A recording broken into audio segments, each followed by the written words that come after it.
Gising siya nun, hindi lang din siya 3 hours po siyang gising, tapos na ano na rin po siya, nawala na rin po siya.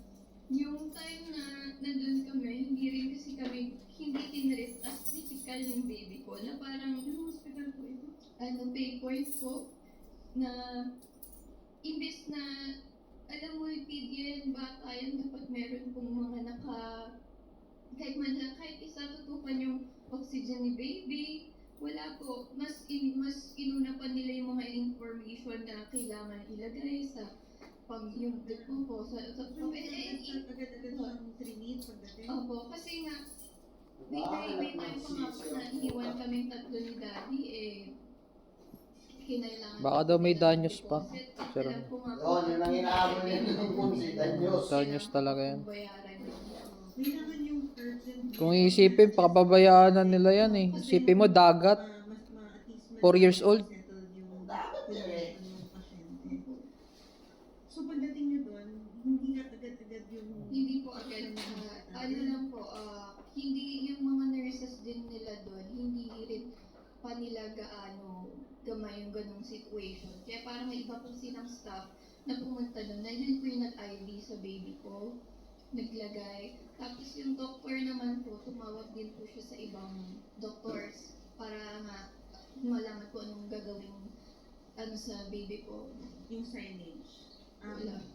Meron din po akong nakasabay na parent that day na wala rin po sila. Kasi kung meron, wala po parent na i-rest yung baby mo para Ano ba maligo. yung beach lang yun? Beach lang po Beach, siya. may Inflatable. May may inflatable. Opo, So sa talagang pupunta ang bata sa tubig kung kahit anong mangyari. Yung inflatable yun, yung putang yan sa dagat, di ba? Okay. So walang sign. Kung meron mang sign, wala kayo hindi nyo nakita. After na po nung nangyari, meron na pong nakalagay ko. Kasi may picture po ako ng sinasabi nilang sign, pero may picture din po ako before na wala yung sign na yun. Ano yung nabalikan na yung sa sumunod na araw? Kasi nung nangyari na yung sa amin incident, sila, na sila, yung family ko pumupunta na dun sa area, chinachat na meron na, hanggang sa meron na nga din kung flyers eh. Pero bukas pa rin sila. Opo, ang pinakamasakit po dun kasi po, na-date niya din po ako, kumapit po sa buong legs ko din yung yung tentacles ng kasama yung kay baby. 2 days din po ako nasa ICU.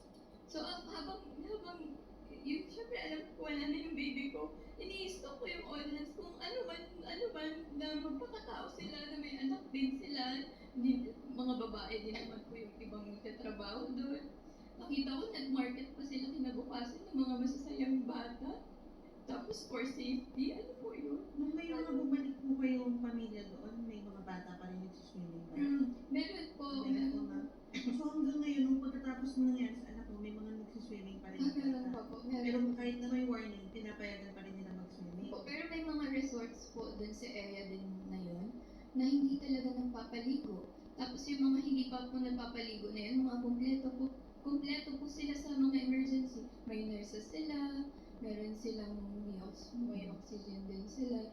Kaya hindi ko alam paano na madami na silang cases na gano'n, paano nila napapatakbo pa din yung gano'n.